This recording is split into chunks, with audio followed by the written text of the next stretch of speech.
Hello everyone, welcome to round table study. तो देखो बच्चे, हम लोग बात करते हैं पी ब्लॉक एलिमेंट्स की और हम लोग आज पढ़ने वाले हैं अमोनिया के बारे में, है ना। हम लोग वहाँ पर जो है नाइट्रोजन के हम लोग कंपाउंड्स देख रहे थे। तो फर्स्ट हमने डाई नाइट्रोजन पढ़ा और सेकेंड हम लोग बात करते हैं अमोनिया की। देखो बहुत ही सिंपल सिंपल सी बातें हैं।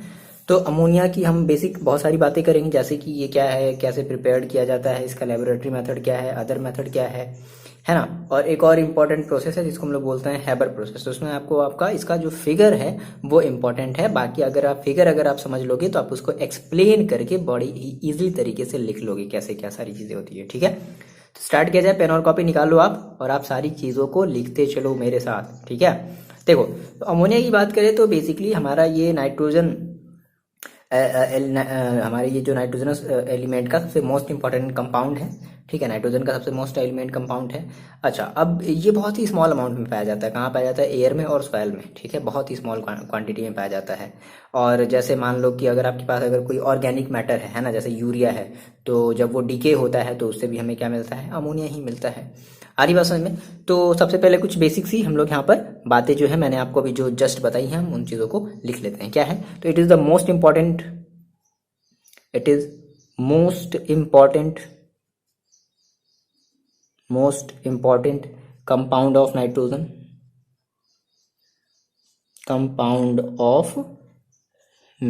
पहली बात कितनी आसान है। ठीक है, अच्छा अब ये क्या है कि सॉयल में और ये हमारा जो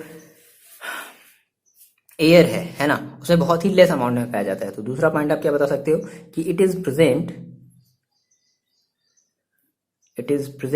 इन स्मॉल क्वांटिटी,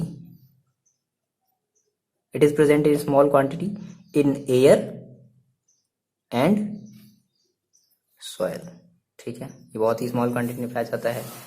अच्छा, अब कैसे, मतलब अब ये देखो ऐसे नहीं अचानक से ये सॉइल में नहीं आ पाएगा। तो जब आप जैसे किसी नाइट्रोजनस ऑर्गेनिक मैटर को जब आप मिलाओगे, जैसे कि यूरिया आपकी हो गई है ना, तब जा करके ये सॉइल में अमोनिया का फॉर्मेशन, जब वो डीके होता है तब। ठीक है ना, तो क्या कह सकते हो कि it is present in small quantity in air and soil when, आप ये कह सकते हो कि व्हेन जैसे कि हमारा जो ऑर्गेनिक मैटर, अभी हम एग्जांपल दे रहे हैं ऑर्गेनिक मैटर में जैसे एग्जांपल में आपका हो गया यूरिया। ठीक है, व्हेन ऑर्गेनिक मैटर डीके, क्या होता है? Decay, DECAY, decay. ठीक है, जब ये ऑर्गेनिक मैटर जब डीके होता है तब क्या होता है? एयर में और सॉइल में बहुत ही लेस अमाउंट में ये हमारी अमोनिया का फॉर्मेशन होता है। ठीक है, ये तो हमारा हो गया जनरल सा। अब बात करते हैं भाई जो खेत वेत वगैरह हो गए, जो फार्मर लोग होते हैं वो इन सब चीज़ों का यूज़ करते हैं, ऑर्गेनिक मैटर यूरिया वगैरह का यूज़ करते हैं।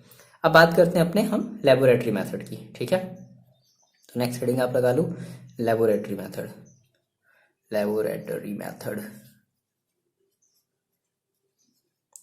देखो लेबोरेटरी मेथड में हम कैसे इसको बनाते हैं, सिंपल कुछ नहीं है। तो हमारे पास अमोनियम सॉल्ट होना चाहिए। लैब में क्या होना चाहिए? अमोनियम सॉल्ट होना चाहिए। ठीक है, और अमोनियम सॉल्ट को हम उसे सोडियम हाइड्रोक्साइड के साथ क्या कराते हैं? रिएक्ट कराते हैं, तब जाकर हमें क्या मिलता है? अमोनिया मिलता है। ठीक है, तो हमने कहा कि हमें इसे हीट कराना पड़ेगा। ठीक है ना, दोनों को मिला करके क्या करना पड़ेगा? हीट कराना पड़ेगा। तो हमने कहा मेरे पास NH4Cl है प्लस सोडियम हाइड्रोक्साइड है, NaOH है, NH4Cl, ये लिख लेना, NH4Cl है, NH4Cl, तभी तुम इसको कह रहे ना अमोनियम सॉल्ट कह रहे हैं। ठीक है, अमोनियम क्लोराइड। ओके, अब हम इसको क्या कराएंगे? हीट कराएंगे। तो देखो हमें क्या मिलेगा? सबसे पहले तो आप अमोनिया निकाल लो, NH3 निकाल लो। ओके, अब यहाँ से H2O का भी फॉर्मेशन होगा। H2O निकल गया तो बचा क्या आपके पास? देखो एक N आपका बचा है, Na, एक Na आपका बचा है और Cl आपका बचा है, यानी कि क्या निकल जाएगा? NaCl। ये चीज़ें आपको थोड़ी सी ध्यान रखनी है। ठीक है, तो ये आपका बन गया NaCl। उसके बाद अगर आपके पास अमोनियम सल्फेट है तो अमोनियम सल्फेट के थ्रू भी बना सकते हो, अमोनियम क्लोराइड के थ्रू भी बना सकते हो। ठीक है, तो अगर आपके पास अमोनियम सल्फेट है, अमोनियम सल्फेट का फॉर्मूला देख सकते हो क्या? NH4 का होल ट्वाइस SO4, इसे हम लोग बोलते हैं, लिख लो, अमोनियम सल्फेट।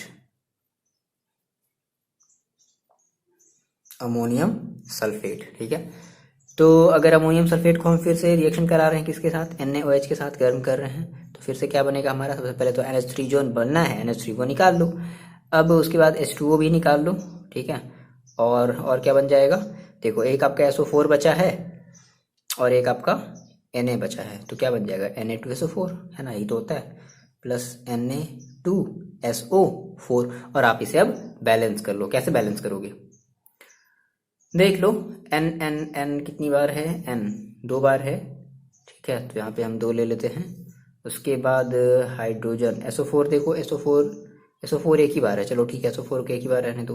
Na कितनी बार है, Na यहाँ पर देखो 2 बार है और यहाँ पर 1 बार है, तो यहाँ पर हमें जो है 1 बार और Na लेना पड़ेगा, ठीक है। अब देखो, और हाइड्रोजन 8 और 2 10, ठीक है, 6 तो 8, 6 4 10, ये हो गया। और ऑक्सीजन देख लो, 4 और ये 5, तो 4 6, ऑक्सीजन 6 हो गया, नहीं 6 कैसे, 6 से ज़्यादा है, सही है। देखो हम लोग पता है किस तरीके से देख रहे हो, इस तरीके से SO4 ये SO4 छोड़ दो, इसमें ऑक्सीजन भी 4, इसमें ऑक्सीजन 4 हो गया। अब यहाँ पर 2 ऑक्सीजन एक्स्ट्रा है, यहाँ पर भी 2 ऑक्सीजन एक्स्ट्रा है, सही है। इस तरीके से देखोगे, अगर ऐसे देखोगे तो फिर गड़बड़ हो जाएगा, है ना। तो SO4 को एक साथ ले लो, ये बैलेंस्ड है। उसके बाद 2 ऑक्सीजन यहाँ है, 2 ऑक्सीजन यहाँ है, बाकी हाइड्रोजन इधर देखो 10 है, इधर भी हाइड्रोजन 10 है, तो इस तरीके से बैलेंस आप कर लोगे। आ रही बात समझ में, चलो अच्छा। अब देखो, ये तो हो गया हमारा लेबोरेटरी मेथड। अच्छा, हम इसको और कैसे बना सकते हैं भाई, बहुत सारे तरीके हैं, आपको सारे के सारे मेथड जो हैं वो याद रखने हैं। दूसरा तरीका क्या है कि अगर हम इसको हीट करें, है ना, अमोनियम क्लोराइड को NH4Cl के साथ, NH4Cl को हम किसके साथ हीट करें, स्लैग लाइम का आपका फॉर्मूला पता है। देखो, तो हमने कहा कि अमोनियम क्लोराइड है मेरे पास, यानी कि NH4Cl, और इसे हम हीट कर रहे हैं स्लैग्ड लाइम के साथ। स्लैग्ड लाइम का फॉर्मूला कितने बच्चों को पता है, CaOH का होल ट्वाइस, ठीक है, कैल्शियम हाइड्रोक्साइड। तो अगर हम इसको स्लैग्ड लाइम लिख लो यहाँ पर, स्लैग्ड लाइम, ये छोटी छोटी बातें जो बच्चे आप भूल जाते हो, स्लैग्ड लाइम है, इसको अगर हम हीट कर रहे हैं, ठीक है, सब में हीट लिख लेना। तो देखो हमें क्या मिलेगा, सबसे पहले तो आप NH3 निकाल लो। क्या निकाल लिया आपने, NH3 निकाल लिया। उसके बाद Ca है, Cl है, तो ऑब्वियस ही बात है CaCl2 भी बनेगा, CaCl2 बनेगा। और देखो क्या बच जाएगा, H2O बाहर आपका निकल जाएगा, है ना। अब इसको आप थोड़ा बैलेंस कर लो, चलो बैलेंस कर लोगे, हम कर दें, आप कर लोगे, समझदार हो गए हो ना, कर दिया जाए। चलो देखो, पहले तो आप वीडियो को पॉज करके खुद से बैलेंस करो। तो नाइट्रोजन इधर 1 है, इधर भी नाइट्रोजन 1 है, ठीक है, अच्छी बात है, लेकिन CaCl2 है, यहाँ पे 2 Cl हो गया, तो यहाँ भी 2 Cl बनाने के लिए यहाँ पे हमें 2 करना पड़ेगा। नाइट्रोजन 2 हो गया, तो यहाँ भी 2 करना पड़ेगा। क्लोरीन 2 है, ठीक है। कैल्शियम 1 है, कैल्शियम 1 ही है, सही बात है। अब लगे हाथ, हाइड्रोजन देख लो कितना हो गया, इधर 6 और 6 2 8, इधर कितना है देख लो, 6 और 6 2 8, ठीक है। और ऑक्सीजन देख लो, ऑक्सीजन कितना है,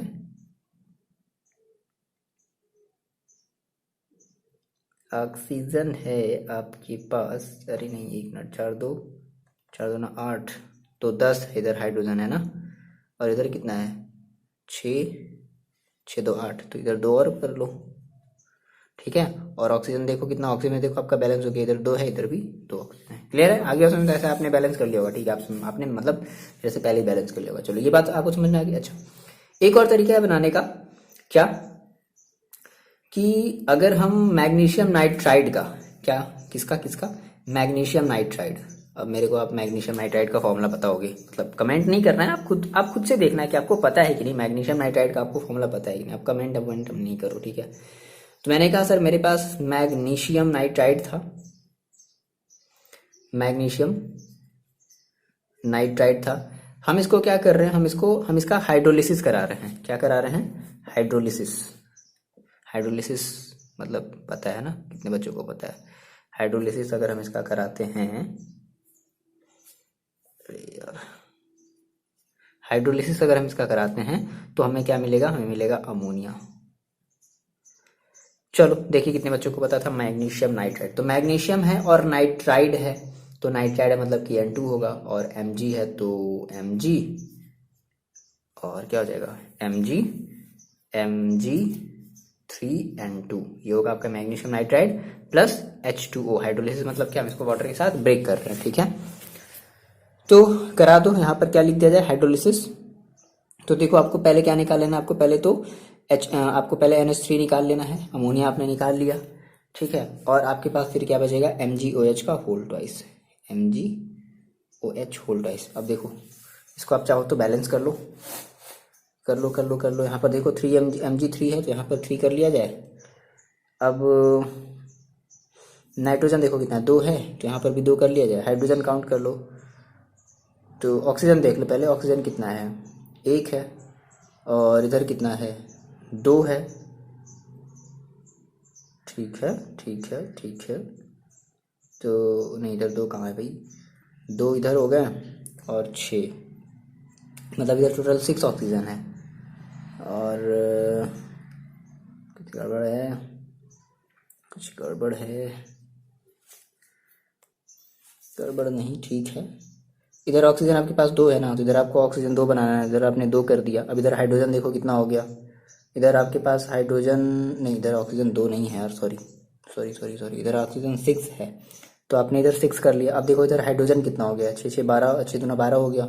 और इधर देखो हाइड्रोजन कितना हो गया, 3 दूना 6 और 3 दूना 6 यानी कि 12, ठीक है। ये बैलेंस्ड है तो ये होगा 6s2 हो जाएगा।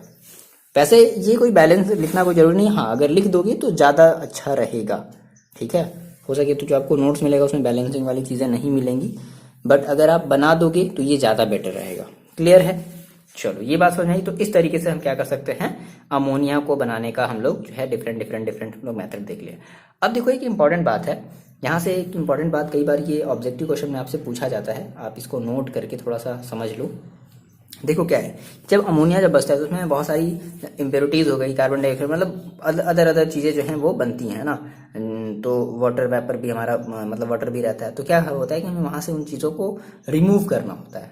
तो हम क्या करते हैं कि अमोनिया को ड्राइड करने के लिए हम जो है क्विक लाइम से हम उसे क्या कराते हैं, पास कराते हैं। क्विक लाइम हो गया या सोडा लाइम हो गया। क्विक लाइम का मतलब पता है ना, CaO, ठीक है। और सोडा लाइम का मतलब आप मेरे को पता होगी कि सोडा लाइम का मतलब क्या होता है। कोई बात नहीं, सोचते रहो, भी हम आपको बता देंगे सोडा लाइम का मतलब, ठीक है। तो क्विक लाइम का मतलब मैंने आपको बताया क्या, CaO। तो क्या होता है कि हम अमोनिया को ड्राइड करने के लिए, बात समझो मेरी बात ध्यान से, ड्राइड करने के लिए हम उसके ऊपर, हम उसको कहाँ से पास कराते हैं, उसको क्विक लाइन के नज़दीक से हम उसे क्या कराते हैं, मतलब एक बहुत सारी, देखो एक ये सब सारी चीज़ें अगर हम बात करें ना, अभी इंडस्ट्रियल प्रोसेस देखेंगे तो टैंकर होते हैं, पाइप्स होती हैं, उन पाइप्स में मतलब बहुत सारी चीज़ होती है। तो हम वहाँ से उस अमोनिया को क्या कराते हैं, पास कराते हैं। तो क्विक लाइम से पास कराते हैं तो हमारा क्या हो जाता है, ड्राइड हो जाता है। अच्छा, अब ड्राइड करने के लिए क्या नहीं यूज करते हैं, बात को समझना, ठीक है। तो ऐसे लिख लो कि for dried ammonia, for dried ammonia हम इसको पास कराते हैं, कहाँ से हम पास कराते हैं, क्विक लाइम यानी कि CaO के ओवर हम उसको क्या कराते हैं, पास कराते हैं। और किसके ओवर नहीं पास कराते हैं, तो जैसे कि हमारा जो डिहाइड्रेटिंग एजेंट होता है, जैसे कि मान लो भाई सबसे मतलब अगर हमें चीज़ों को अगर डिहाइड्रेट करना है तो सबसे बढ़िया चीज़ क्या होता है, हमारा एसिड हो गया। ये क्या करता है, चीज़ों को डिहाइड्रेट कर देता है, मतलब वहाँ से वाटर के वाइपर को हटा देता है, रिमूव कर देता है। ये H2SO4 हो गया या फिर P2O5 हो गया। तो ये सब हमारे, ये सब क्या है, ये सब हमारे डिहाइड्रेटिंग एजेंट हैं। तो नाम से तो लग रहा है कि नहीं, यहाँ से तो हमारा वाटर वेपर हट जाएगा अमोनिया के थ्रू। डिहाइड्रेटिंग एजेंट है ना ये सब। तो ऐसा तो लग रहा है नाम से कि अच्छा ये हम अमोनिया को इसके ऊपर अगर हम पास कराएंगे तो हमारी जो वाटर वेपर वगैरह जो सारी चीज़ें हैं वो ड्राइड हो जाएंगी, अमोनिया हमारा ड्राइड हो जाएगा। लेकिन ऐसा नहीं है, ये अमोनिया के साथ रिएक्ट कर लेगा, ठीक है। इसलिए हम अमोनिया को सुखाने के लिए यानी कि ड्राई करने के लिए हम CaO का यूज़ करते हैं, ना कि इन चीज़ों का यूज़ करते हैं। ये एग्जाम में कई बार पूछा गया है ना। तो इस चीज़ को नोट करके अच्छे से लिख लेना। ये बात आ गई आपको समझ में, क्लियर है। अब देखो, अब हम लोग बात करते हैं, ये हमने लेबोरेटरी मेथड की बात कर ली कि इस तरीके से हम लोग प्रिपेयर करते हैं, है ना। और हमने ये एक एक्स्ट्रा नॉलेज भी अच्छे से ले लिया है कि डिहाइड्रेटिंग एजेंट हम लोग जैसे कि H2SO4 P2O5 हम अमोनिया को ड्राइड करने के लिए नहीं यूज़ करते हैं, हम यूज़ करते हैं क्विक लाइम। क्या यूज़ करते हैं, क्विक लाइम। क्यों, क्योंकि ये रिएक्शन नहीं करेगा, बाकी ये रिएक्शन कर लेगा। इसलिए हम इसका रीज़न क्या है, इसके हम इसको क्यों नहीं यूज़ करते हैं, क्योंकि ये अमोनिया से रिएक्शन कर लेता है। अब हम लोग बात करते हैं इंडस्ट्रियल मेथड की बात करते हैं, ठीक है। तो हेडिंग लगा लो, manufacture of ammonia by using industrial method. अब इंडस्ट्रियल मेथड में एक बहुत ही फेमस सा मेथड है जो आपको कई बार एग्जाम में मिलता है। एनसीईआरटी में भी ये अच्छे से दिया गया है, एकदम बाकायदा फिगर बना करके। अगर आप अपनी एनसीईआरटी की बुक को अगर आप ओपन करोगे तो उसमें देखोगे कि इंडस्ट्रियल मेथड दिया है और उस मेथड को हम लोग कहते हैं हैबर्स प्रोसेस। नाम है, ये किसी साइंटिस्ट का ही नाम होगा भाई, एक कोई केमिस्ट होंगे जिन्होंने ये मेथड अप्लाई किया, जिन्होंने ये मेथड बनाया, तो उन्हीं के नाम पर क्या पड़ गया, हैबर प्रोसेस पड़ गया। ठीक है, यानी कि हैबर प्रोसेस के थ्रू। अब कैसे बनाते हैं, बहुत इजी है, बहुत ही मतलब बहुत ज़्यादा कॉस्टली नहीं होता है। हमें जो भी सारी चीज़ें हैं हमें वो एटमॉस्फेयर से ही मिल जाती है। जैसे पिछले वाले लेक्चर में हमने हैबर प्रोसेस के बारे में पढ़ा था कि हैबर प्रोसेस है ना, याद है ना आपको हैबर प्रोसेस। तो अब हम उसका यहाँ पे थोड़ा सा डायग्राम भी बनाएंगे कि डायग्राम में उसका हम लोग देखो कैसे सारी चीज़ें समझते हैं, कैसे कैसे क्या क्या प्रोसेस होता है। बहुत ही चीप होता है, मतलब बनाना बड़ा ही आसान होता है, क्योंकि हमें सारी चीज़ें एटमॉस्फेयर से कह लो या इस सब वगैरह से हमें चीज़ें मिल जाती हैं, है ना। तो आप हेडिंग लगा लो, मैन्युफैक्चरिंग या manufacture of ammonia bye Haber's process. ठीक है, और ये हमारा कैसा मेथड है, ये हमारा इंडस्ट्रियल मेथड है। अब हम इसको लैब, देखो इंडस्ट्री और लैब में क्या फर्क होता है। लैब में क्या होता है कि लैब में हम बहुत ही छोटी सी अमाउंट बना पाते हैं, और इंडस्ट्रियल में क्या फर्क होता है कि इंडस्ट्री में हम बहुत बड़े अमाउंट में, बहुत बड़ी क्वांटिटी में क्या कर सकते हैं, चीज़ों को बना सकते हैं। ठीक है, तो सबसे पहले तो आप इसका रिएक्शन लिख लो, बड़ा ही इजी है। N2 प्लस H2, और ये हमारा बन मिल जाता है क्या, NH3। और लगे हाथ हम इसको बैलेंस भी कर लेते हैं, यहाँ पर हम लोग 3 ले लेते हैं और यहाँ पर हम लोग ले लेते हैं 2, है ना। तो 2NH3 हमारा ये बन जाता है। अच्छा, इसमें एक इंपॉर्टेंट चीज़ और है कि हमारे यहाँ से हीट रिलीज होती है, लगभग 92.2 किलो जूल पर मोल एनर्जी ये हमारी क्या होती है, मतलब ये हमारा एक एक्सोथर्मिक रिएक्शन हो गया, है ना। अच्छा, अब यहाँ पर अमोनिया को बनाने के लिए, जैसे आपने ये चीज़ें पढ़ी होंगी केमिस्ट्री में, आपने ये पढ़ी होंगी, हम लोग ली चैटलियर प्रिंसिपल का हम लोग यूज़ करते थे कि आखिर ऐसी कौन सी फेवरेबल कंडीशन है जिसके थ्रू हमारा अमोनिया बहुत ज़्यादा अमाउंट में बनेगा। अगर याद है तो अच्छी बात है, नहीं याद है तो कोई बात नहीं। देखो हम लोग ने ये क्लास 12th में ही पढ़ा था, है ना, ली चैटलियर प्रिंसिपल, याद है। देखो, तो सबसे पहले हमें क्या, जो फेवरेबल कंडीशन है, ठीक है, तो फेवरेबल कंडीशन, ये सब इंपॉर्टेंट चीजें लिख लेना। तो हम फेवरेबल कंडीशन की बात कर लेते हैं। ओके, तो फेवरेबल कंडीशन की बात कर लेते हैं। फेवरेबल कंडीशन अमोनिया बनाने के लिए जो फेवरेबल कंडीशन है वो किसके अकॉर्डिंग हम लोग ले रहे हैं, हम लोग बात करते हैं ली चैटलियर, बड़ा अजीब इसका नाम है। चैटलियर की स्पेलिंग क्या हो जाएगी, CHA, चैटलियर।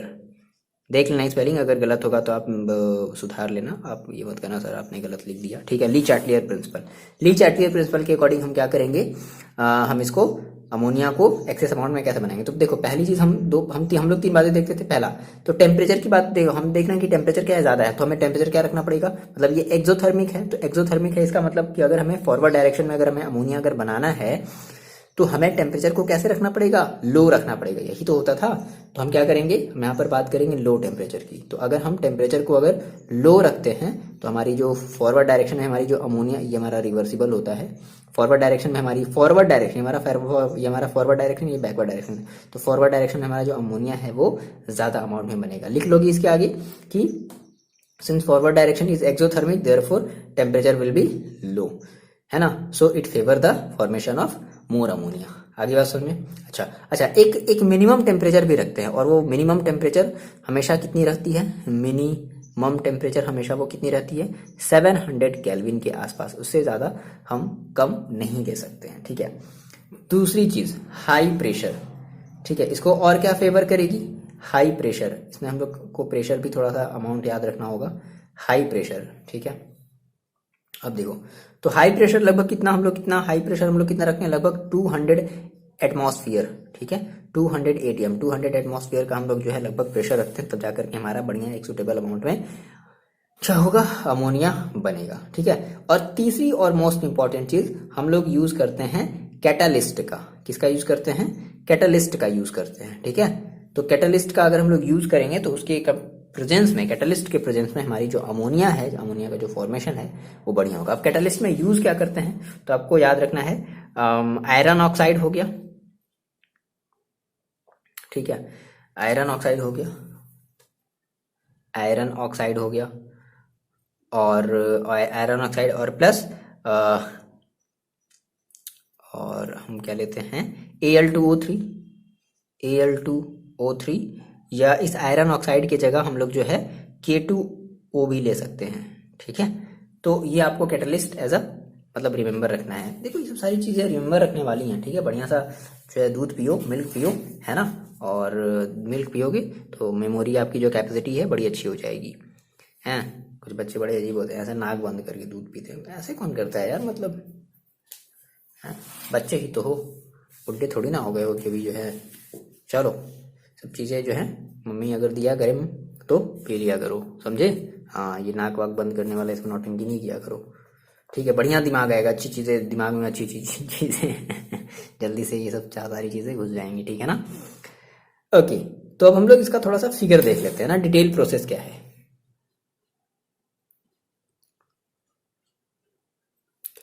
देखो बहुत ही आसान है, किस तरीके से आप फिगर, आप जो अपने एनसीईआरटी में जो फिगर बना देख रहे हो है ना, वो देखो किस तरीके से बना हुआ है। तो सबसे पहले करते क्या है, हम देखो हमारे पास दो पाइप होंगी, बात को ध्यान समझना, हमारे पास दो पाइप होंगी। ठीक है, एक पाइप यहाँ, एक पाइप यहाँ। इस वाले पाइप से हमारी जो H2 है वो अंदर जाएगी, और इस वाले पाइप से हमारी जो N2 है मतलब नाइट्रोजन, ये सब हमारे क्या एटमॉस्फेयर में है, ये अंदर जाएंगे। अच्छा, एक रेशियो भी होगा, ऐसा नहीं है कि मतलब जितना मन किया उतना, नहीं, एक सुटेबल अमाउंट में। तो जो N2 और H2 का जो रेशियो होता है वो होता है 1:3। ठीक है, यानी कि ऐसे समझो 1:3 का मतलब क्या है कि अगर मान लो N2 नाइट्रोजन अगर 1 लीटर जा रही है तो हाइड्रोजन 3 लीटर जाएगी। समझ में मतलब आ रही बात ना, मतलब इस तरीके से, ये तो ना रेशियो का मतलब। अब क्या हुआ, ये जाकर के एक जगह पर मिली। ठीक है, इन गैसेस का क्या होगा, एक जगह पर जाकर के ये मिलेंगी ना, बनाते चलो। ठीक है, एक जगह पर जाकर के ये क्या हो गई, मिल गई। अब मिल करके ये कहाँ गई, ये सबसे पहले गई कंप्रेशर में। कहाँ गई बच्चा लोग, कंप्रेशर में ये चली गई। ठीक है,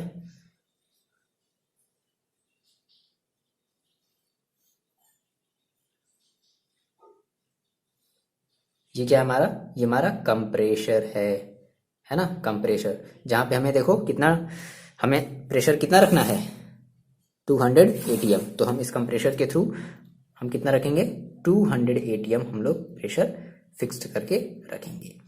अब यहाँ से कंप्रेस्ड होकर के ये जो गैसेस है फर्दर पाइप के थ्रू ये बाहर निकलेंगी।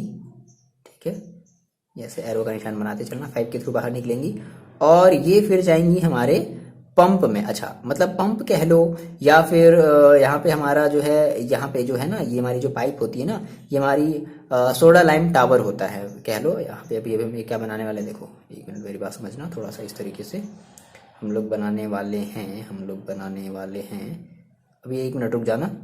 ठीक है, हम लोग बनाने वाले हैं सोडा लाइम।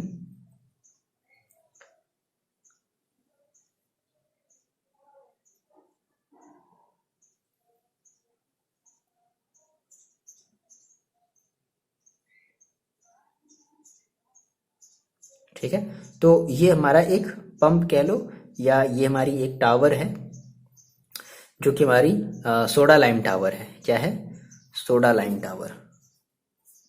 सोडा लाइम का मैंने आपको फॉर्मूला बताया है क्या, देखो क्या है, ये हमारा सोडा लाइम, इसमें मतलब हमारा सोडा, मतलब ये सोडा लाइम टावर आप इसे नहीं कह सकते, ये जो आपका पाइप है ना, ठीक है, ये जो पाइप है ना, ये पाइप, ये आपकी सोडा लाइम है।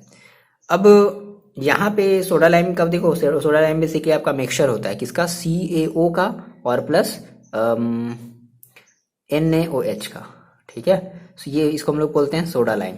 ठीक, ये ध्यान रख लेना, ये आपका सोडा लाइम। क्यों सोडा लाइम हम लोग यूज़ करते हैं, हम इसको ड्राइड करने के लिए, यानी कि जो अमोनिया यहाँ पे जो कंप्रेस्ड होकर के अमोनिया जो आई है ना, तो उसमें बहुत सारे वेपर जो कार्बन डाइऑक्साइड है या फिर अदर जो चीज़ें हैं, तो वो भी सारी चीज़ें आ गई हैं, तो उनको हम हटाने के लिए, उनको रिमूव करने के लिए हम लोग सोडा लाइम का यूज़ करते हैं। ये ध्यान रखोगे आप बात। चलो, अब अभी देखो, अभी अभी ये वाला अभी छोड़ दो ना, अभी यहाँ से हमारी पंप है, ये पंप। ठीक, अब देखो क्या हुआ, यहाँ से हमारा इस पंप में मतलब अब इसमें आया, मतलब इसके थ्रू हमारा कंप्रेस्ड हमारी जो मिक्सचर है वो इसमें आई, और वापस ये फिर क्या हो गई, वापस ये फिर बैक हुई।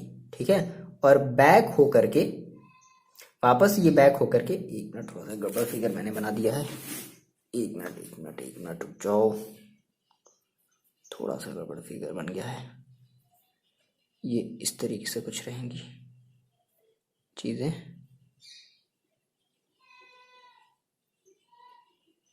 है ना? हाँ, कुछ ये इस तरीके से रहेंगी। ठीक है, सॉरी, थोड़ा सा गलत हो गया था। ये अब ठीक है। तो पहले ये इस तरीके से यहाँ पर हमारे पंप में गई, है ना, जहाँ पे हमारी जो सोडा लाइम थी, और मतलब उस सोडा लाइम ने क्या किया, जो भी हमारी अनवांटेड चीज़ें थी, जैसे कि हमारा जो मॉइस्चर था, CO2 था, उनको ये रिमूव किया, और फिर ये वापस आया। अब वापस आकर के ये फिर कहाँ जाएगा? अब ये जाएगा कैटलिस्ट चैम्बर में। समझ पा रहे हो ना? सीक्वेंस को समझो। अभी वापस कहाँ जाएगा? ये जाएगा कैटलिस्ट चैम्बर में। तो हमें क्या बना लेते हैं? हम बना लेते हैं कैटलिस्ट चैम्बर। ठीक है, क्या बना लिया जाए? एक कैटलिस्ट चैम्बर बना लिया जाए। तो ये हमारा है कैटलिस्ट चैम्बर। अब इस चैम्बर में सोचो क्या होगा, तो Al2 एल्यूमिना होगा, यानी कि Al2O3 और प्लस K2O। मैंने आपको बताया था ना क्या हम कैटलिस्ट क्या यूज करते हैं। और इस चैम्बर का जो टेम्परेचर है वो हम लोग कितना रखते हैं? लगभग 700 केल्विन के आसपास रखते हैं। ठीक, अब देखो, अब यहाँ पे हमारा फर्दर ये जो मिक्सचर था N2 और H2 जो मिक्सचर था, जब ये 700 टेम्परेचर के जब ये कांटेक्ट में आएगा, ठीक है, तो यहाँ से क्या होगा? अब यहाँ से अमोनिया का फॉर्मेशन होना स्टार्ट हो जाएगा। यहाँ से क्या हो जाएगा?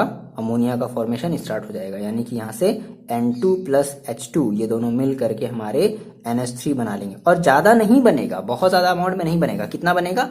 केवल और केवल 15 to 20%, है ना? यानी कि 15 to 20%, यानी कि बाकी की जो गैसेज है वो बाहर देखो, अभी कहाँ देखो कैसे चल जाएंगे। यानी कि अब हमारा ये लिक्विड, मतलब ये हमारा अमोनिया गैस यहाँ से क्या हो रहा? बनना स्टार्ट हुआ। अब फर्दर हम इसको क्या करेंगे? किसी कंटेनर में जा करके स्टोर कर लेंगे, और वहां से हमें लिक्विफाइड अमोनिया मिलेगी। क्या, कैसी अमोनिया मिलेगी? वहां से हमें लिक्विफाइड अमोनिया मिलेगी। ठीक है,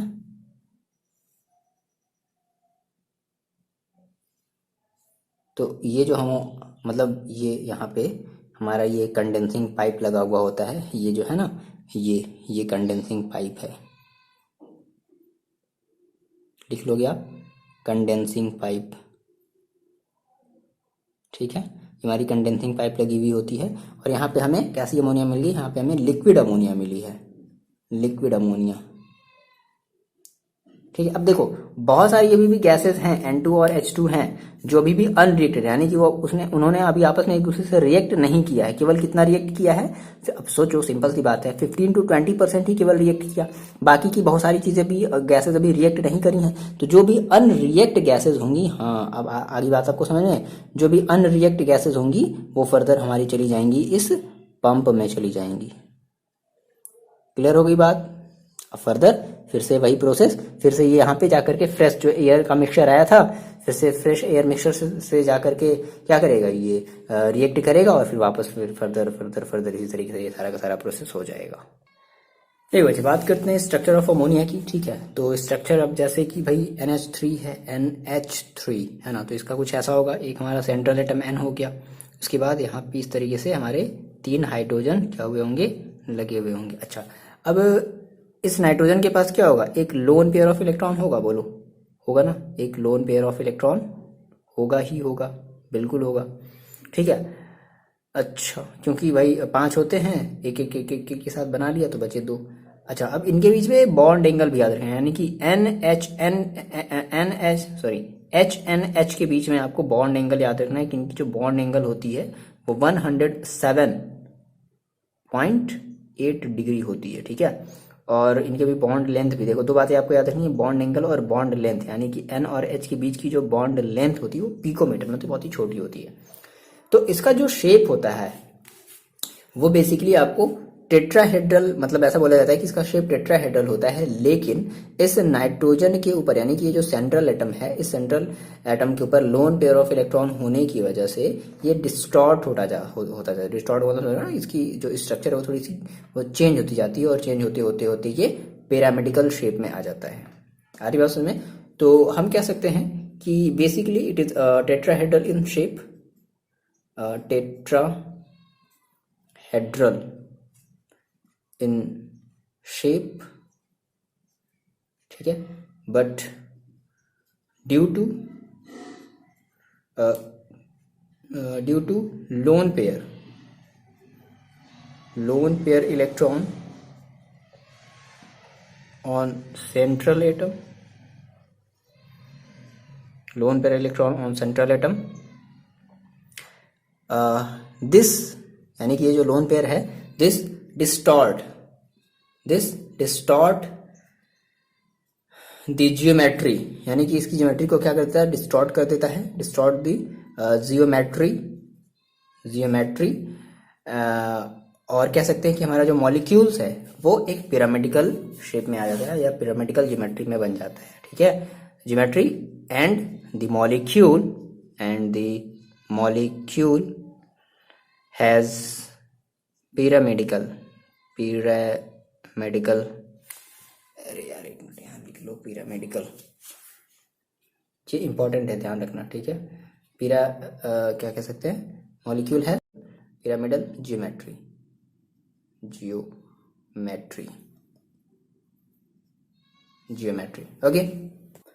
ओके। और इनके देखो जो बॉन्ड जो लेंथ होती है, ठीक है ना, एन और एच के बीच की जो बॉन्ड लेंथ होती है, क्या कोई इंपॉर्टेंट बात है याद रखनी है, 101.7 पिकोमीटर होती है। ठीक है, एंड बॉन्ड एंगल मैंने आपको यहाँ पर दिखा दिया है 107.8 डिग्री ये होती है। ठीक है, तो ये आपको स्ट्रक्चर समझ में आया। नाउ बात करते हैं मोस्ट इंपॉर्टेंट हेडिंग, लगा लो, प्रॉपर्टीज ऑफ अमोनिया। और प्रॉपर्टीज में हम लोग दो प्रॉपर्टी देखेंगे, फिजिकल प्रॉपर्टीज और केमिकल प्रॉपर्टीज। ठीक है, नाउ तो फर्स्ट हम लोग बात करते हैं फिजिकल प्रॉपर्टी की। फिजिकल प्रॉपर्टीज देखो क्या क्या हो सकता है, सोचो, फिजिकल प्रॉपर्टीज सोचो पहले क्या है। अच्छा, अमोनिया को तो सबसे पहले अमोनिया, जैसे अमोनिया गैस है तो आप देखो कि ये किसी कलर का होता है नहीं, तो हम क्या कहेंगे कि इट इज कलरलेस होता है। ठीक है, और देखो इसकी अगर हम बात करें, ये तो बात होगी कलरलेस की बात होगी। ठीक है, और अगर हम इसकी बात करें स्मेल की, तो पब्लिक बाथरूम तो आप कभी गए ही होगे ठीक है ना, इट इज़ कलरलेस गैस, ये क्या है, हमारी कलरलेस गैस है। और अगर बात करते हैं इसके स्मेल की, तो विद पंजेंट स्मेल, मतलब बहुत ही शार्प स्मेल, जैसे यार नाक जैसे तुरंत बंद कर लेते हो, ये क्या मतलब, समझ रहे हो कुछ उस तरीके से, तो विद पंजेंट स्मेल, जिसको हम लोग अमोनिकल है ना, अमोनिकल स्मेल के नाम से भी जानते हैं, which is called ammoniacal smell. ठीक है ना, तो पब्लिक बाथरूम वगैरह में अगर कभी आप एक्सपीरियंस अगर आपका रहा है तो आपको वहाँ पे ये सुगंध वो देखने को सूंघने को मिल सकती है। ठीक है, दूसरी जो चीज़ है, ये लाइटर देन एयर होती है, लाइटर देन एयर, है ना, एयर से काफ़ी हल्की होती है। तो इसकी जो डेंसिटी लिख लो आप, डेंसिटी याद रख लेनी है आपको, 0.68 ग्राम पर सेंटीमीटर क्यूब होता है ये। दूसरा है, ये हाईली सॉल्यूबल होता है वाटर में, हाईली सॉल्यूबल इन वाटर। सब सारी चीज़ें आप मेंशन करते चलो अपने बुक में, अपने नोट्स में। ठीक है, हाईली सॉल्यूबल इन वाटर, क्यों ऐसा क्यों होगा, सोचो, क्योंकि हाइड्रोजन बॉन्डिंग होगी, है ना, मैंने आपको बताया ना हाइड्रोजन बॉन्डिंग किनके बीच होती है। तो highly soluble in water due to intermolecular hydrogen bonding, लिख लो आप, इंटरमॉलिक्यूलर, मैंने आपको बताया था हाइड्रोजन बॉन्डिंग किन किन एलिमेंट्स के बीच में होती है। ठीक है, लास्ट पॉइंट है, देखो अब अमोनिया को हम बड़ी इजीली तरीके से क्या कर सकते हैं, लिक्विफाइड कर सकते हैं। जैसे हमने लिक्विफाइड किया था जब हमने हेबर प्रोसेस के थ्रू में बनाया, तो हमने कैसे अमोनिया ऑब्टेन करी थी, लिक्विफाइड अमोनिया हमने ऑब्टेन करी थी। तो अमोनिया कैन बी इजीली तरीके से हम उसको लिक्विफाइड कर सकते हैं, अमोनिया कैन बी लिक्विफाइड, ठीक है, अंडर सुटेबल प्रेशर। एक सुटेबल प्रेशर आप उसे अगर दे दो तो वो लिक्विफाइड हो जाएगा, सुटेबल प्रेशर। तो ये इसकी फिजिकल प्रॉपर्टीज हो गई, ठीक है। आपको ये बातें कुछ याद रखनी पड़ेंगी ना। बात करते हैं मोस्ट इंपॉर्टेंट, अब हेडिंग यहाँ से लगा लो आप, केमिकल प्रॉपर्टीज। केमिकल प्रॉपर्टीज में ऐसी बहुत सारी चीजें आएंगी जिनमें हमें क्लास 11th की हेल्प लेनी पड़ेगी, तो हम ऑब्वियसली बात है वो आपको वो सारी की सारी चीजें बताएंगे, ठीक है। तो नेक्स्ट आप हेडिंग लगा लो, इतनी चीजें आपने अगर लिख ली हैं तो नेक्स्ट आप हेडिंग लगा लो केमिकल प्रॉपर्टीज। ओके, चलो देखो बच्चे बात करते हैं केमिकल प्रॉपर्टीज की। देखो सबसे पहले हम लोग जो केमिकल, लाइट थोड़ी सी कट गई है तो थोड़ा सा कम लाइट में थोड़ा सा अपना ब्राइटनेस बढ़ा लेना है ना, थोड़ी सी लाइट वाली प्रॉब्लम हो जाती है कभी कभी, देख लो। तो बात करते हैं, जल्दी से फिनिश करते हैं केमिकल प्रॉपर्टीज को हम लोग पढ़ लेते हैं। केमिकल प्रॉपर्टीज की देखो सबसे पहले बात करें तो सबसे पहले ये कहा गया कि हमारा जो अमोनिया है, ठीक है, वो हमारे बेसिक नेचर का होता है। बेसिक नेचर का होना और बेसिक होना दो अलग अलग चीजें हैं। तो बेसिक नेचर का होता है, ठीक है। अब कैसे पता चला सर कि ये बेसिक नेचर का है, तो वही ऑब्वियस सी बात है, क्या करेगा, अगर ये रेड लिटमस पेपर को, है ना, आपको पता है ना, आपने ये क्लास 10th में पढ़ा होगा, अगर ये रेड लिटमस पेपर को किसमें कन्वर्ट कर दे, ब्लू में कन्वर्ट कर दे ये, तो हम क्या कहेंगे, ये हमारा एक बेसिक है, ठीक है। अच्छा, अब इसका रिएक्शन जब किया गया, जैसे हमने फिजिकल प्रॉपर्टी हमने ये देखा भी था कि हमारी जो अमोनिया होती है वो काफी ज्यादा वाटर के साथ सॉल्युबल होती है। तो जब हम इसको घोले पानी में, है ना, NH3 प्लस H2O को हमने क्या किया, मिक्स किया, तो क्या बना, देखो NH4 प्लस और प्लस OH माइनस, ये हमारा क्या हुआ, इस तरीके से जो चीजें हैं वो फॉर्म्ड हुई। तो अच्छा देखो एक बात ऐसा समझो, जैसे भाई केमिस्ट्री है, पानी में मान लो जैसे ये बना, NH4 आयन बना और OH माइनस आयन बना। तो अब आप वाटर में झांक करके जब देखोगे तो आपको तो ऐसे तो दिखेगा नहीं कि अच्छा NH4 प्लस है, अच्छा OH माइनस है, तो ऐसे तो नहीं पता चलेगा ना कि ऑब्वियसली बात है OH माइनस है। तो ये कैसे पता चला कि भाई जब हमने रेड लिटमस पेपर को हमने उसमें डाला तो उसका जो कलर है वो कैसा हो गया, वो उसमें ब्लू में हो गया। तो इस वजह से हम ये कह पा रहे हैं कि हमारा जो अमोनिया है वो बेसिक नेचर का है। आगे बात समझ में। अच्छा, अब देखो, अब अगर ये बेसिक नेचर का है तो क्या होगा, अगर हम इसको अगर एक स्ट्रॉन्ग सॉल्ट से या वीक स्ट्रॉन्ग एसिड से या वीक एसिड से अगर हम इसका रिएक्शन कराएंगे तो क्या बनेगा, आपको पता है कि अगर कोई भी बेस अगर किसी एसिड के साथ अगर रिएक्शन करता है तो क्या बनाता है, सॉल्ट बनाता है। आगे बात समझ में। तो दूसरा हमारा इसी से रिलेटेड हमारा एक पॉइंट हो जाएगा क्या, कि being as basic nature, being as basic nature, ammonia form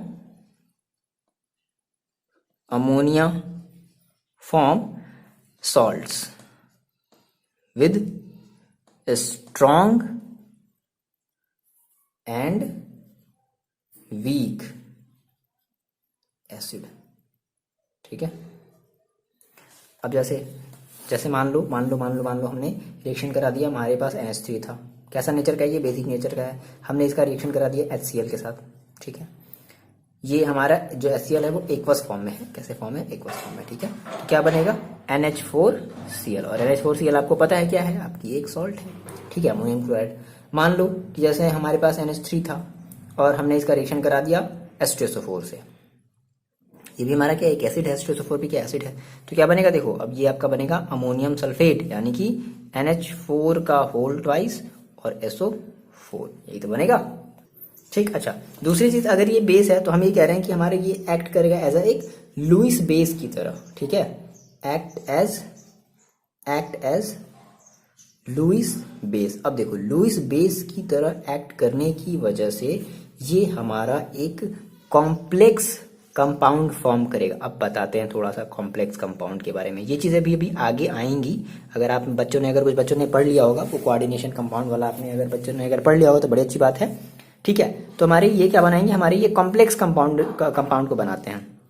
complex compound basically कैसे बनता है, तो कोऑर्डिनेट बॉन्ड से बनता है। कोऑर्डिनेट बॉन्ड का मतलब क्या होता है कि अपना पूरा का पूरा एक लोन पेयर इलेक्ट्रॉन जो है वो पूरा का पूरा डोनेट कर देता है, एक लोन पेयर इलेक्ट्रॉन डोनेट कर देता है, एक लोन पेयर इलेक्ट्रॉन। बात को ध्यान समझो, अभी हम लोग इसको बहुत डिटेल में पढ़ेंगे, ठीक है। तो कॉम्प्लेक्सेस मतलब हमारे ये एक कॉम्प्लेक्स कंपाउंड बनाएगा, है ना। अच्छा, अब कॉम्प्लेक्स कंपाउंड बेसिकली बनेगा कब, जब हमारा कोऑर्डिनेट बॉन्ड बनेगा। तो यहाँ पे थोड़ी सी आप यहाँ पर ये चीज मेंशन करो कि it form as a Lewis base के अंडर में इट फॉर्म कोऑर्डिनेट बॉन्ड, बता रहे हैं, रुक जाओ, कोऑर्डिनेट बॉन्ड के बारे में बता रहे हैं। जब भी हम लोग आगे पढ़ेंगे, जब हम लोग अपना चैप्टर पढ़ेंगे कोऑर्डिनेशन कंपाउंड वाला, जब हम लोग चैप्टर पढ़ेंगे हम तब हम लोग उसमें पढ़ेंगे। ठीक है, हिट फॉर्म कोऑर्डिनेट बॉन्ड बताओ। मतलब रात के, अब सॉरी दिन के अभी 12 बज रहे हैं और ये अभी मुर्गा जो है 12 बजे बांग दे रहा है, मतलब क्या बात है, देख रहे हो, घोर कलयुग है। बॉन्ड, ठीक है, इट फॉर्म कोऑर्डिनेट बॉन्ड। अच्छा, अब कोऑर्डिनेट बॉन्ड का मतलब क्या होता है कि जो भी सेंट्रल एटम होता है, जैसे नाइट्रोजन क्या हमारा एक सेंट्रल एटम है, तो वो अपना पूरा का पूरा जो लोन पेयर इलेक्ट्रॉन है ना, एक पेयर ऑफ इलेक्ट्रॉन है ना, वो कंप्लीटली दे देगा। तो कोऑर्डिनेट बॉन्ड को आपने पढ़ा होगा कि हम लोग एरो के निशान के थ्रू क्या करते हैं, रिप्रेजेंट करते हैं। ये एरो का निशान का मतलब क्या होता है कि इसने केवल अपने एक इलेक्ट्रॉन, अपने पेयर ऑफ इलेक्ट्रॉन को दिया है, लिया कुछ भी नहीं। इसमें से अभी इससे रिलेटेड बहुत सारी चीजें भी हम लोग समझने वाले हैं। बात को मेरी अभी ध्यान समझना, टेंशन नहीं लो, बहुत सारी चीजें समझेंगे। जो भी टर्म्स आपको नहीं समझ में आएंगी वो सारी चीजें हम लोग एक्सप्लेन करेंगे on the basis of class 11th वाले बुक के बेसिस पर। ठीक है, तो इट फॉर्म कोऑर्डिनेट बॉन्ड। अच्छा, और जैसे कि कोऑर्डिनेट बॉन्ड है, कोऑर्डिनेट बॉन्ड तो बनाएगा और साथ ही साथ हमारा जो है ये एक हमारा इलेक्ट्रॉन डिफिशिएंट मॉलिक्यूल भी बनाएगा। अब ये एक नया टर्म आया, इलेक्ट्रॉन डिफिशिएंट मॉलिक्यूल, ये क्या है? तो it form coordinate bond with electron deficient, with electron deficient molecule. अब इसको थोड़ा सा समझते हैं, रुको डरो नहीं, ठीक है, समझते हैं। इलेक्ट्रॉन डिफिशिएंट मॉलिक्यूल का जैसे एक एग्जांपल होता है BF3, ठीक है, BF3 हमारा एक एग्जांपल है इलेक्ट्रॉन डिफिशिएंट मॉलिक्यूल का। अब ये इलेक्ट्रॉन डिफिशिएंट मॉलिक्यूल होता क्या है, इसको हम लोग थोड़ा समझ लेते हैं। देखो, इसे हम लोग कुछ लोग ऐसे, मतलब हम लोग इसे कुछ इस तरीके से समझते हैं, जैसे हमने कहा कि हमारा ये जो BF3 है वो हमारा क्या इलेक्ट्रॉन डिफिशिएंट मॉलिक्यूल है, मतलब कि बोरॉन ट्राइफ्लोराइड, इसको हम लोग क्या बोलेंगे, बोरॉन ट्राइफ्लोराइड बोलेंगे ना। अब देखो यहाँ पर थोड़ा सा ऑक्टेट रूल का वायलेशन होता है, मतलब एक्सेप्शन, समझ रहे हो, एक्सेप्शनल, यहाँ पर थोड़ा सा ना ऑक्टेट रूल का एक्सेप्शन होता है। देखो कैसे, सबसे पहले हम समझ लेते हैं कि आखिर ये जो हमने जो वर्ड लिखा है ये इलेक्ट्रॉन डिफिशिएंट मॉलिक्यूल, इसका देखो मतलब क्या होता है कि एक, मतलब कोई एक ऐसा मॉलिक्यूल जो अपने बैलेंस इलेक्ट्रॉन, मतलब उसके लास्ट में जो बैलेंस इलेक्ट्रॉन होते हैं, तो वो अपने ऑक्टेट को फुलफिल ना कर पाए, है ना। डिफिशिएंट का मतलब क्या होता है, कमी, है ना। तो मतलब कि अगर वो ऑक्टेट को फुलफिल नहीं कर पा रहा है तो उसी को हम लोग बोलते हैं क्या, electron deficient molecule. Electron deficient molecule का मतलब समझ में आया कि molecule that does not have, कह सकते हैं कि ये molecule that does not have enough valence electron, ठीक है, to fulfil its octet, that is called electron deficient molecule, for example BF3। अब इसका देखो हम लोग रीजन समझते हैं ऐसा क्यों है। अब आपको लग रहा होगा कि यहाँ पे हमारा भाई B हमारा क्या एक सेंट्रल एटम है और साइड में F हमारा 3F क्या होगा, और आपको लगेगा कि अच्छा ये B जो है B, अब देखो बोरॉन है तो बोरॉन का बेसिकली आपको पता है ना एटॉमिक नंबर कितना होता है, 5 होता है। तो आप इसको लिखोगे तो कैसे लिखोगे, 1s2, ये एक्स्ट्रा चीज है, बता रहे हैं आपको, ठीक है, आपको इनका हम मतलब समझा रहे हैं। तो 1s2, 2s2 और 1s2, 2s2 और कितना होता है 5 ना, तो 2p1, ठीक है। तो लास्ट सेल में देखो कितने हो गए, 3 हो गए। लास्ट सेल में कितने इलेक्ट्रॉन हुए, 3 इलेक्ट्रॉन हुए, ठीक है। तो 1 2 3, और फ्लोरीन है तो आपको पता है कि इसके लास्ट सेल में कितने होंगे, 7 इलेक्ट्रॉन होंगे, 1 2 3 4 5 6, ठीक है, 7 होंगे, 7 होंगे, ठीक है, ये सब बना लेते हैं 7। अब इसको एक, तो आपको लगेगा कि अच्छा ये क्या करेगा, बोरॉन एक इलेक्ट्रॉन इसको दे देगा, एक इलेक्ट्रॉन इसको, नहीं, ऐसा नहीं होगा। यहाँ पर ऑक्टेट रूल का वायलेशन होता है, बहुत बुरा वायलेशन होता है यहाँ पर ऑक्टेट रूल का, समझ रहे हो आप। देखो क्या करेगा कि बोरॉन भी क्या करेगा, जैसे मान लो यहाँ पर फ्लोरीन का एक एटम होगा, ठीक है, फ्लोरीन का एक इलेक्ट्रॉन होगा, फ्लोरीन का एक इलेक्ट्रॉन होगा, फ्लोरीन का एक इलेक्ट्रॉन होगा, तो यहाँ पर कोवैलेंट बॉन्ड बनेगा। यहाँ पर क्या बनेगा, कोवैलेंट बॉन्ड बनेगा, ठीक है। तो 3 कोवैलेंट बॉन्ड हमारा क्या होगा, बन गया भाई। फ्लोरीन ने लिया तो क्या करेगा, बोरॉन भी तो लेगा, ठीक है ना, पार्शियली तरीके से, एक अगर लिया है तो एक लेगा। तो देखो बोरॉन के लास्ट में कितने बने, 1 2 3 4 5 6, 8 बने क्या, नहीं, तो 8 नहीं हुए, यानी कि हमारा ये एक इलेक्ट्रॉन डिफिशिएंट मॉलिक्यूल बना। अब मेरे को आप इतना बता दो कि अगर ये इलेक्ट्रॉन डिफिशिएंट मॉलिक्यूल है, यानी कि BF3 आपको पता चल गया, ठीक है, कि अगर ये इलेक्ट्रॉन मॉलिक्यूल डिफिशिएंट है, तो ये बता दो आप मेरे को कि ये लुईस एसिड होगा या लुईस बेस होगा। चलो देखिए कितने बच्चों को लुईस एसिड और लुईस बेस का कॉन्सेप्ट समझ में आया है। आप मेरे को कमेंट करके बताओगे कि ये लुईस एसिड होगा या लुईस बेस होगा, कमेंट कर दिए, कमेंट करोगे तभी हम आंसर बताएंगे ना। नहीं सर, नहीं, ऐसे नहीं चलता, पहले आप कमेंट करो। देखो अगर आपको लुईस एसिड और लुईस बेस का अगर आपको डेफिनेशन मैंने अगर आपको बताया होगा, अगर मैंने बताया भी है, बहुत बार बताया है, तो आप बता सकते हो। कितने बच्चों ने कमेंट कर दिया है, अच्छी बात है। जिन बच्चों को अभी भी कन्फ्यूजन है कि सर हम इसे कैसे लुईस एसिड कैसे लुईस बेस बताए, देखो लुईस एसिड का मतलब क्या होता है कि जो इलेक्ट्रॉन पेयर को एक्साइट करे। ये बताओ कि जो बोरॉन है, क्या इसके पास कोई भी सेंट्रल एटम, ये जो सेंट्रल एटम है, क्या इसके पास कोई भी लोन पेयर इलेक्ट्रॉन है? नहीं। तो लोन पेयर इलेक्ट्रॉन नहीं है तो ये क्या करेगा, ये किसी से लोन पेयर इलेक्ट्रॉन लेगा। तो अगर ये लोन पेयर इलेक्ट्रॉन लेगा तो क्या बनेगा, एक लुईस एसिड बनेगा, ना कि लुईस बेस बनेगा। तो जितने बच्चों ने लुईस एसिड कमेंट किया है उनके लिए बड़ी अच्छी बात है, ठीक है। तो आगे बात समझ, यानी कि हमारा जो BF3 होगा वो क्या होगा, एक लुईस एसिड होगा, ना कि लुईस बेस होगा। क्यों? क्योंकि इसके पास absence of lone pair electron है। तो ये आपको ये समझ में आया कि यहाँ पर हमने जो वर्ड लिखा है इलेक्ट्रॉन डिफिशिएंट मॉलिक्यूल, इसका क्या मतलब है। अब इसी इलेक्ट्रॉन डिफिशिएंट मॉलिक्यूल की वजह से हमारा जो अमोनिया है ना, वो एक भयंकर कॉम्प्लेक्सेस बनाता है, यानी कि कोऑर्डिनेट कंपाउंड बनाता है, कोऑर्डिनेट बॉन्ड बनाता है। कोऑर्डिनेट बॉन्ड का मतलब अपने दोनों लोन पेयर इलेक्ट्रॉन क्या करते हैं, वो दे देते हैं, उसको हम लोग एरो के थ्रू दिखाते हैं। आपने ये क्लास 10th या क्लास आपने 9th में पढ़ा होगा, ये कोऑर्डिनेट बॉन्ड टाइप छोटा सा आपने पढ़ा होगा, या क्लास 11 में हमने पढ़ा होगा। कोई बात नहीं, नहीं पढ़ा कोई बात नहीं, कोई बात नहीं, एकदम टेंशन नहीं लो, ठीक, टेंशन नहीं लो। तो आपने कहा सर कोऑर्डिनेट बॉन्ड के थ्रू हमारा क्या बनता है, हमारा एक कॉम्प्लेक्स कंपाउंड बनता है। तो अभी थोड़ा सा साइड में खोपचे में जो है, अगर आपके पास अगर जगह होगा तो हम इस कॉम्प्लेक्स कंपाउंड को आप थोड़ा सा समझ लो कि कॉम्प्लेक्स कंपाउंड का क्या मतलब है। देखो पहली बात कि कॉम्प्लेक्स कंपाउंड बेसिकली बनता किससे है, तो ये हमारा कोऑर्डिनेट बॉन्ड के थ्रू बनता है, ठीक है। अच्छा, होता क्या है इसमें, बेसिकली दो तरीके के हमारे एटम्स होते हैं। इसमें हमारा एक होता है सेंट्रल एटम, ध्यान से मेरी बात समझ लो, इस चीज को कहीं लिख लेना अच्छे से, इसको हम लोग बहुत अच्छे से पढ़ेंगे अगले वाले, मतलब ये कोऑर्डिनेशन वाले चैप्टर में हम लोग पढ़ेंगे। तो इसमें हमारा एक सेंट्रल एटम होता है, सेंट्रल एटम होता नहीं है, सेंट्रल एटम एटम होता है, ठीक है। और ये जो सेंट्रल एटम होता है ये सराउंडेड होता है लिगैंड के थ्रू। क्या नाम सुना आपने, ligand, surrounded by ligand, LI ligand, ligand ligand LI ligand होता है, LIGAND, ठीक है, लिगैंड। तो ये जो हमारा जो सेंट्रल एटम होता है ना, वो हमारा लिगैंड्स के थ्रू सराउंडेड होता है। फॉर एग्जाम्पल, जैसे आपको हम एक बहुत ही बढ़िया सा एग्जाम्पल बता रहे हैं, आपने ये देखा भी होगा। जैसे देखो फॉर एग्जाम्पल, जैसे मान लो मैंने कहा, अच्छा लिगेंड, लिगेंड हमारा पॉजिटिव निगेटिव कुछ भी हो सकता है। जैसे कि मान लो F माइनस हो गया, Cl माइनस हो गया, Br माइनस हो गया, तो ये सब हमारे लिगेंड हैं। या फिर NH3 हो गया, ये सब हमारे लिगेंड हैं, ठीक है। H2O हो गया, ये सब हमारे लिगेंड हैं, समझ रहे हो। CO हो गया, ये सब हमारे लिगेंड होते हैं। आ रही बात समझ में। अच्छा, अब ये सेंट्रल एटम की बात करते हैं। फॉर एग्जांपल देखो, एक बढ़िया सा हम आपको एग्जांपल बता दें। जैसे मान लो मैंने कहा, ये मैंने एक कंपाउंड लिखा, ये हमारा कॉम्प्लेक्स कंपाउंड है, ठीक है। ये आपके NCERT में एग्जांपल भी है, Ag और NH3 का होल ट्वाइस, और इसके ऊपर मैंने लगा दिया पॉजिटिव, ठीक है। अब देखो ये जो NH3 का होल ट्वाइस है, ये आपका लिगेंड है। ये क्या है, ये आपका लिगेंड है, और ये जो Ag है ये सेंट्रल एटम है। तो कोई भी कॉम्प्लेक्स कंपाउंड कैसे बना होता है, सेंट्रल एटम से और लिगेंड से मिलकर के बना होता है। जो हमारा सेंट्रल एटम होता है वो हमारे लिगेंड्स के थ्रू सराउंडेड होता है, ठीक है। दो मतलब दो है तो भाई ऑब्वियस बात है, कभी 2 हो सकता है, कभी 4 हो सकता है, कभी 3 हो सकता है, तो इस तरीके से होता है।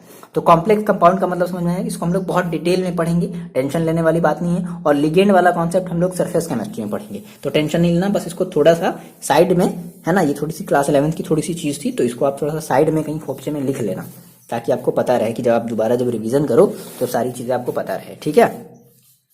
आगे बात समझ में। अच्छा, तो अब क्या बनता है, ये कॉम्प्लेक्स कंपाउंड बनाता है। फॉर एग्जांपल जैसे मान लो, देखो BF3 मान लो जैसे है हमारा BF3 है, तो BF3 ने मान लो जैसे NH3 के साथ रिएक्शन किया, तो क्या बना देगा, सिंपल हमारा ये बनाएगा BF3। अगर हम इसको मतलब उसके थ्रू अगर दिखाना चाहें तो ये कुछ इस तरीके से होगा। देखो NH3, N के पास जो लोन पेयर इलेक्ट्रॉन होगा वो क्या करेगा, इसको पूरा का पूरा दे देगा। तभी तो ये क्या करेगा आपस में, भाई बॉन्डिंग क्यों होती है, बॉन्डिंग आपस में बनती क्यों है, मतलब इलेक्ट्रॉन देगा तब तो ना बॉन्डिंग बनेगी। भाई आपने अगर मेरे को कुछ दिया है तभी तो हमारी और आपके बीच क्या रहेगी, अच्छी सी बॉन्डिंग रहेगी, है ना। आ रही बात समझ में। तो ये बॉन्डिंग इस वजह से, यानी कि इसके पास जो भी लोन पेयर इलेक्ट्रॉन था उसने इसको दे दिया, और उस लोन पेयर इलेक्ट्रॉन की डोनेशन को हम लोग रिप्रेजेंट कर रहे हैं इस एरो के थ्रू, ठीक है। अब देखो ये बात आपको समझ में आई। अब क्या है कि जैसे जो भी हमारे और भी जैसे अदर जैसे जैसे मेटल आयंस हो गए, जैसे एजी हो गया, कॉपर हो गया, ठीक है, कैडमियम हो गया, तो ये सब भी हमारे क्या अमोनिया के साथ मिलकर के क्या बनाते हैं, कॉम्प्लेक्स कंपाउंड बनाते हैं। ठीक है, फॉर एग्जाम्पल मान लो जैसे मैंने कहा मेरे पास एजी है, एजी प्लस है, ठीक है, एजी आयन है, सिल्वर आयन है, सॉरी हाँ ठीक है सिल्वर ही है, और सिल्वर सिल्वर ठीक है, हम इसका रिएक्शन करा रहे हैं किससे, अमोनिया के साथ, NH3 के साथ रिएक्शन करा रहे हैं। तो देखो क्या बनेगा हमारा, ये एक कॉम्प्लेक्स कंपाउंड बनेगा, है ना, कैसे बनेगा, तो Ag हमारा सेंट्रल एटम हो गया और NH3 हमारा क्या हो गया, लिगेंड हो गया। ठीक है, तो NH3 का होल ट्वाइस। ठीक है, ये सब सारी चीजें हम लोग थोड़ा सा भी आगे पढ़ेंगे, आने वाले चैप्टर में भी पढ़ेंगे, बस थोड़े थोड़ी देर के लिए आप थोड़ा सा इसको ध्यान में रख लो। ठीक है, Ag NH3 का होल ट्वाइस और इसके ऊपर एक पॉजिटिव चार्ज। ठीक है, और ये हमारा जो होता है, हमारा ये कलरलेस होता है, कलरलेस। ठीक, मान लो अब जैसे मान लो आपके पास कॉपर है, Cu2 प्लस है, ठीक है, तो इसको चाहो तो आप बैलेंस कर लेना, ठीक है ना, यहाँ पे 2 हो जाएगा, हो गया, ठीक है ठीक है ठीक है, Cu2 प्लस है, फिर से आपने इसका क्या कर दिया, आपने इसका NH3 के साथ रिएक्शन करा दिया। ठीक, तो अब देखो कॉपर आपका क्या होगा, सेंट्रल एटम होगा, तो आपने कॉपर को सेंट्रल एटम छोड़ दिया और NH3, अब देखो कॉपर है तो इसको आपको थोड़ा सा जो है NH3 Cu2 प्लस होता है ना। ठीक है, तो थोड़ी देर के लिए आप इसको याद रख लो, है ना। देखो यहाँ पे हम आपको एक छोटी सी चीज़ याद रखने के लिए बोल रहे हैं, ये सब सारी जो चीज़ें बन रही है ना, इसको थोड़ी देर के लिए याद रख लो, इनका हम लोग बहुत अच्छे से एक्सप्लेनेशन करेंगे बच्चा लोग, टेंशन नहीं लेना। ठीक है, तो NH4 का मतलब ये होल 4 रहेगा और यहाँ पर ये 2 प्लस रहेगा। ठीक है, ये हमारा इसका थोड़ा सा इंपॉर्टेंट है, ये डीप ब्लू में होता है, क्योंकि हमारा जो कॉपर होता है वो ब्लू कलर का होता है, इसलिए हमारा ये डीप ब्लू बनता है। ये चीज़ें थोड़ी सी समझ लो। ठीक है, अच्छा ये बात आपको समझ में आ रही है, मतलब थोड़ी सी चीज़ों को माइंड में भी रख लो, है ना, कि ये सेंट्रल एटम है, ये हमारा लिगेंड है, इस वजह से हमारा ये कॉम्प्लेक्स कंपाउंड बन रहा है। देखो ये जो कॉम्प्लेक्स आयंस, ये जो हमारे जो कॉम्प्लेक्स कंपाउंड बन रहे हैं, तो इनका हम लोग यूज करते हैं मेटल आयन के डिटेक्शन में। ठीक है ना, एक एप्लीकेशन इसका यहाँ पर दिया हुआ है, तो इसका हम लोग यूज कहाँ करते हैं कि the formation of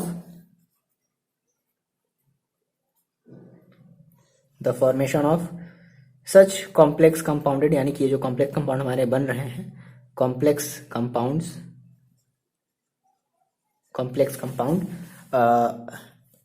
used to find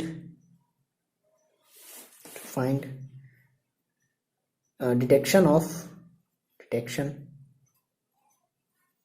of metal ion, जैसे कि Ag प्लस मेटल आयन का डिटेक्शन करने में हम लोग इसका यूज करते हैं, Cu प्लस, है ना, इन सब सारी चीज़ों को एटसेट्रा, ये सब सारी चीज़ों को हम लोग डिटेक्ट करने में यूज करते हैं इन कॉम्प्लेक्स आयंस का। अब यहाँ पर थोड़ा सा एक प्रिसिपिटेशन भी बनता है। प्रिसिपिटेशन का मतलब जानते हो ना, जैसे कि कोई भी चीज़ जैसे किसी चीज़ से अलग जो हो जाती है, तो हम लोग उसको बोलते हैं ना प्रिसिपिटेट, मतलब एक जिसको हिंदी में हम लोग शुद्ध हिंदी में कहते हैं अवक्षेप, मतलब अलग हो जाना। ठीक है, कुछ पार्ट बना, जैसे मान लो चूना है ना, जैसे मान लो पानी और जैसे मान लो बालू है, तो आप उसका रिएक्शन कराओगे तो क्या होगा, कुछ नहीं होगा, जो बालू होगा वो नीचे जा करके बैठ जाएगा, तो हम कहेंगे हमारा एक प्रिसिपिटेट है। ठीक है, जो कि सॉलिड फॉर्म में होता है। तो क्या होता है कि जब हमारा इसको देखो थोड़ा सा इस तरीके से समझ लो। देखो कहने का यहाँ पर क्या सीन है कि जैसे मान लो हमारे पास एक मान लो एक्वा सॉल्यूशन है किसी भी हैवी मेटल का। एक्वा सॉल्यूशन मतलब जिसमें वाटर वगैरह या कुछ भी किसी के साथ भी वो मान लो मिक्स्ड है। ठीक है, क्लोरीन वगैरह किसी के साथ, मान लो फॉर एग्जांपल मान लो हमने कहा कि FeCl3, तो हमारा ये एक एक्वा सॉल्यूशन है। ठीक है, Fe का। अब हमें मान लो यहाँ से Fe को अलग करना है। ठीक है, तो हम क्या करेंगे, हम इसको जो है रिएक्शन कराएंगे, मतलब कि किससे, हम इसको रिएक्शन कराएंगे, जैसे मान लो हमने कहा मेरे पास FeCl3 है, तो हम इसको रिएक्शन कराएंगे NH4OH से। अब ये NH4OH से क्यों करा रहे हैं, अमोनिया से क्यों नहीं करा रहे हैं?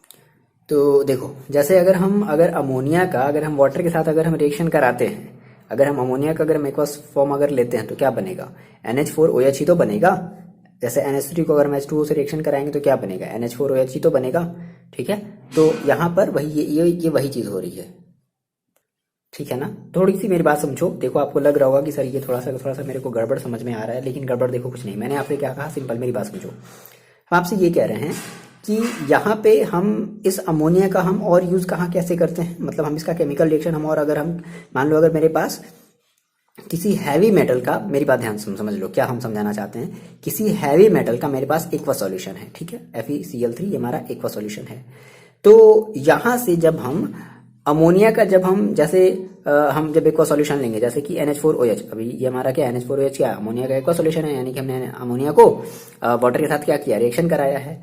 तो क्या होगा, यहाँ से हमारा प्रिसिपिटेट बन करके हमारा जो हैवी मेटल है वो अलग हो जाएगा, ठीक है ना, यानी कि हैवी मेटल का यहाँ पर क्या होगा, प्रिसिपिटेशन होगा। देखो कैसे, तो एग्जाम्पल मतलब हमने ये लिया FeCl3 लिया, ये आपकी NCERT का ही एग्जाम्पल्स है, और हमने इसका रिएक्शन कराया, तो क्या बनेगा हमारा FeOH का होल थ्राइस, क्योंकि Fe की वैलेंसी कितनी होती है, 3 होती है, FeOH का होल थ्राइस, और प्लस 3NH4Cl, यहाँ से आपका ये बाहर निकल जाएगा। आप देख लेना NCERT वाले में, ठीक है, बैलेंसिंग है ये आपका ब्राउन PPT है। ये कैसे कलर का है, ब्राउन PPT मतलब प्रिसिपिटेट, ठीक है। तो ये ब्राउन PPT है, यहाँ से हम Fe को आसानी से अलग कर सकते हैं। ये पहला एग्जाम्पल था। दूसरा एग्जाम्पल आपका एक और दिया है, मान लो जिंक है ना, तो जिंक मान लो किसके साथ होगा, जिंक सल्फेट के साथ होगा, मान लो ZnSO4। फिर से मेरी बात समझो, फिर से हम क्या कह रहे हैं आपसे, हम यही कह रहे हैं ना कि हम यहाँ पे हम प्रिसिपिटेट करके हैवी मेटल्स को अलग कर रहे हैं। वर्ड्स पे ध्यान दो, प्रिसिपिटेट करके हैवी मेटल्स को अलग कर रहे हैं। जिंक है ना, हमने जिंक, ये हमारा एक एक्वस फॉर्म में है, कैसे फॉर्म में है, ये एक्वस फॉर्म में है। फिर से हमने वही लिया NH4OH, aqua solution of ammonia हमने ले लिया, ठीक है। अब हम इसका फिर से क्या करेंगे, रिएक्शन कराएंगे, तो देखो क्या बनेगा, फिर से हमारा अब ये ZnSO4 है, तो क्या बनेगा, ZnOH का होल ट्वाइस ये बनेगा, और प्लस फिर से हमारा वही चीज निकल जाएगा, क्या NH4 और SO4, तो यहाँ पे NH4 का होल ट्वाइस हो जाएगा, है ना। Okay, ammonium sulphate. अब ये जो जिंक ZnOH का होल ट्वाइस है, यानी कि है ना, जिंक हाइड्रोक्साइड जो है, यहाँ से हम आसानी से, ये हमारा एक PPT है, ठीक है, तो यहाँ से हम आसानी से इस जिंक को क्या कर सकते हैं, अलग कर सकते हैं। ये कहानी है ओवरऑल, है ना। NCERT में ये जो आपकी जो चीज़ जो दी गई ना, वो यही बताना चाहता है कि यहाँ से हम कैसे हैवी मेटल को हम कैसे अलग कर सकते हैं किसी भी एक्वा सॉल्यूशन से। क्लियर है बात, बस ये बात ध्यान में रखो, हैवी मेटल को कैसे अलग कर सकते हैं, तो बाई मेकिंग प्रिसिपिटेट। तो प्रिसिपिटेट कैसे बनाएंगे, तो हम इस अमोनिया के एक्वा सॉल्यूशन से रिएक्शन कराएंगे, तब जाकर के हमारा प्रिसिपिटेट बनेगा, है ना, PPT बनेगा, प्रिसिपिटेट बनेगा, और हम फर्दर उसको अलग कर लेंगे। फिर एक अलग प्रोसेस होगा अलग करने का, तो आपको उतना ज़्यादा नहीं जानना है। तो ओवरऑल आपको ये समझ में आया कि किस तरीके से हम क्या कर रहे हैं। देखो बात कर लेते हैं यूजेस की। देखो बच्चे, थोड़ा सा वीडियो ये बड़ा हो सकता है, क्योंकि मैंने बहुत सारी चीज़ें जो है एक्सप्लेन करने की कोशिश करी हैं, है ना, वो सारी चीज़ें जो आपको समझने में प्रॉब्लम हो सकती थी, इस वजह से ये वीडियो थोड़े से मेरे बड़े हो जाते हैं, है ना। चाहे तो हम भी शॉर्ट में बना सकते हैं, बट हमें नहीं लगता कि शॉर्ट में बनाने का कोई मतलब होगा। तो आप चीज़ों को देखो समझो, बहुत ज़्यादा आपको ये सब सारी चीज़ें हेल्प करेंगी। आ रही बात समझ में, चलो देखो, तो यूजेस समझ लेते हैं। पहला देखो क्या है, तो सबसे पहला इसका जो यूज है ना, वो एज अ रेफ्रिजरेंट, सबसे पहली चीज कि एज अ रेफ्रिजरेंट,